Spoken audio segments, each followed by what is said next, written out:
दृष्टि आईएएस के to the point programme में आपका स्वागत है। आज का हमारा विषय है भारत के उपराष्ट्रपति का चुनाव। आइए जानते हैं कि ये टॉपिक चर्चा में क्यों है। दरअसल हाल ही में चुनाव आयोग ने भारत के उपराष्ट्रपति के पद के लिए चुनाव की तारीख की घोषणा की। गौरतलब है कि ये 16वां उपराष्ट्रपति चुनाव है। आइए अब जानते हैं उपराष्ट्रपति के बारे में। तो भारत के उपराष्ट्रपति का पद देश का दूसरा उच्चतम संवैधानिक पद होता है। उनका कार्यकाल 5 वर्ष का होता है।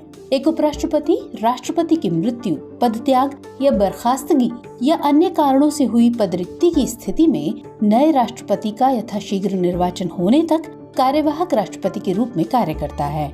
राष्ट्रपति और उपराष्ट्रपति चुनाव अधिनियम 1952 और राष्ट्रपति और उपराष्ट्रपति चुनाव नियम 1974 के साथ संविधान के अनुच्छेद 324 के तहत उपराष्ट्रपति के कार्यकाल के चुनाव के संचालन का अधीक्षण, निर्देशन और नियंत्रण भारत के निर्वाचन आयोग में निहित है।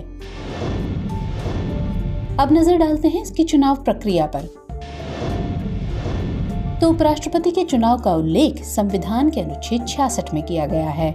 इसके अनुसार उपराष्ट्रपति का चुनाव संसद के दोनों सदनों के सदस्यों से मिलकर बने निर्वाचक मंडल के द्वारा किया जाएगा। अनुच्छेद 66(1) के अनुसार चुनाव आनुपातिक प्रतिनिधित्व प्रणाली के अनुसार एकल संक्रमणीय मत के माध्यम से किया जाएगा। चुनाव मतदान गुप्त मतदान के द्वारा होता है। उपराष्ट्रपति के चुनाव में राष्ट्रपति के चुनाव के विपरीत राज्यों की कोई भूमिका नहीं होती है। उपराष्ट्रपति संसद के किसी सदन या किसी राज्य के विधानमंडल के किसी सदन का सदस्य नहीं होगा। यदि संसद के किसी सदन या किसी राज्य के विधानमंडल के किसी सदन का कोई सदस्य उपराष्ट्रपति निर्वाचित हो जाता है तो ये समझा जाएगा कि उसने उस सदन में अपना स्थान उस तारीख को खाली कर दिया है जिस दिन वह उपराष्ट्रपति के रूप में अपना पद ग्रहण करता है। इसकी पात्रता की बात करें तो वह भारत का नागरिक होना चाहिए, 35 वर्ष की आयु पूरी कर चुका हो, राज्यसभा का सदस्य निर्वाचित होने के लिए योग्य हो और लाभ का पद धारण न करता हो। आइए अब जानते हैं इस पद की अवधि एवं त्यागपत्र के विषय में। तो उपराष्ट्रपति अपने पद ग्रहण की तारीख से 5 वर्ष की अवधि के लिए पद धारण करेगा, लेकिन वह अपने पद का त्याग राष्ट्रपति को अपना त्यागपत्र देकर कर सकता है।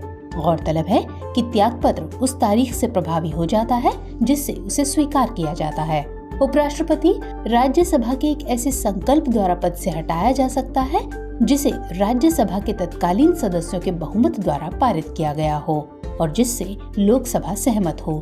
लेकिन इस प्रयोजनार्थ संकल्प को केवल तभी उपस्थित किया जा सकता है जबकि इस आशय की सूचना कम से कम 14 दिन पहले दी गई हो।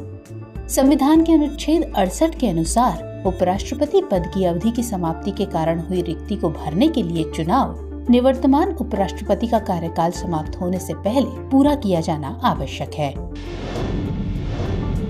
आइए अब नोट करते हैं आज का अभ्यास प्रश्न। उपराष्ट्रपति के चुनाव का उल्लेख